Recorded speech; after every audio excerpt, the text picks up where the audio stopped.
This is Ange Nitz, the armchair GM, coming right back at you again. Here to tell you that it's 1 week away from the start of the NFL season, when the New York Football Giants will raise the banner in Giant Stadium. And we at the Dallas Cowboys are coming in next Wednesday night to spoil the party. The Dallas Cowboys were 8-8 last season. They made improvements to their offensive line. They made improvements to their secondary, particularly the acquisition of Brandon Carr and the drafting of Morris Claiborne. It's still going to be the core of the team that's going to have to carry it. Tony Romo, Miles Austin, Dez Bryant, Jason Witten, DeMarcus Ware. These are the players that have to get it done. If they don't get it done, then it doesn't get done. So we're looking at building on an 8-8 season. Now, looking at some predictions for this upcoming NFL season. Let's see now. Now, if I talk about the NFC East, I'm going to be biased and say that the Dallas Cowboys are going to win. The New York Football Giants are going to be a great team. The Philadelphia Eagles might be a great team depending on the health of Michael Vick.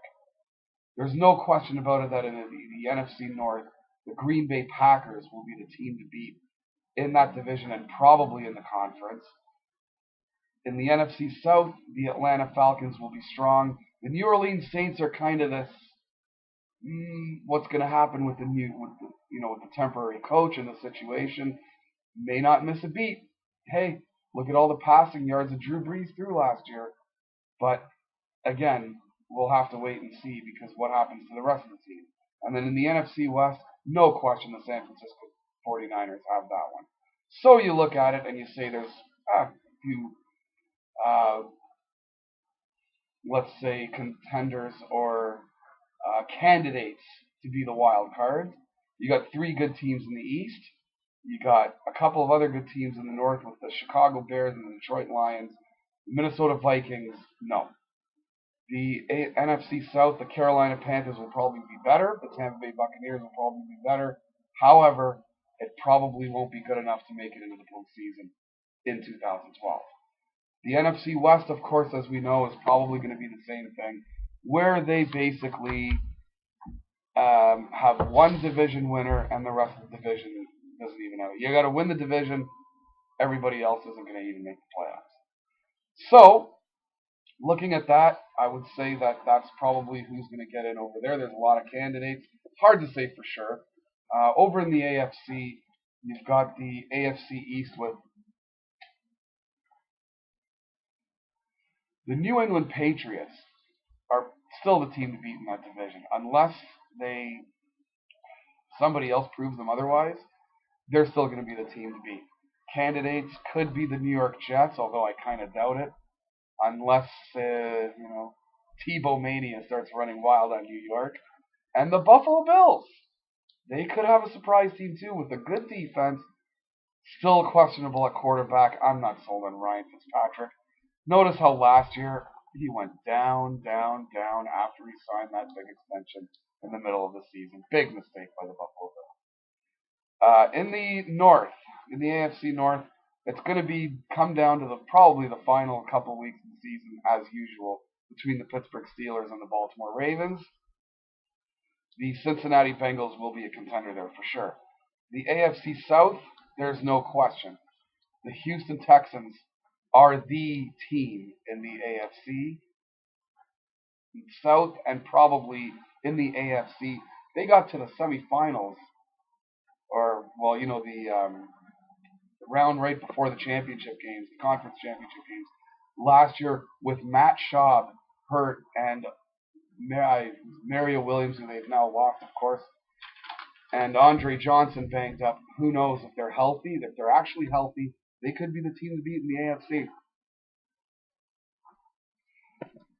Looking at the AFC West, there's no question that the Denver Broncos, with Peyton Manning, will win that division, hands down. I'm not sure if I see any. I mean, you got the Chargers and the Raiders. You never know with that division. From year to year, it always is kind of weird, right? So there you have it with those guys. I'd say wild card contenders would be for sure the winner of the loser of the Pittsburgh Steelers and Baltimore Ravens in the in the AFC North will be the wild card. One of the wild cards. The other one I would imagine it either comes out of the East, if it's either the Bills or the Jets, or the West, if it's the Chargers or perhaps the Raiders. And hopefully, getting back to my team, I think we're going to have a good team this year. I think if you have DeMarco Murray healthy for an entire season, please make it happen so we can finally have a 1,000-yard rusher. Since Emmitt Smith left the Dallas Cowboys after the 2002 season, basically what's happened is we have had one 1,000-yard rusher, and that was Julius Jones in 2006. We need to break that trend. DeMarco Murray, if healthy, no questions about it, will rush for 1,000 yards. And then there's Tony Romo. Can he win the big one? The most criticized guy of them all. He is the guy that will lead the charge with another tough December schedule. We hope that it works out this time. DeMarcus Ware needs to stay healthy. Jason Witten probably won't play the first game. But hey, there's going to be a gap between first game and the second game of 10 days since they're playing on the Wednesday before the first Sunday of the season. So if we can get a win, if we can escape with a win in New York against those New York Football Giants, that would be huge. Because then we'll have Jason Witten back probably for the remainder of the season. And he's a workhorse. He is a tank. He is just a rock. You can't keep him out of the lineup. Maybe for one game, and that's about it. I can't wait to get the season started. 1 week away from the NFL season. And until next time, fans, we gotta go.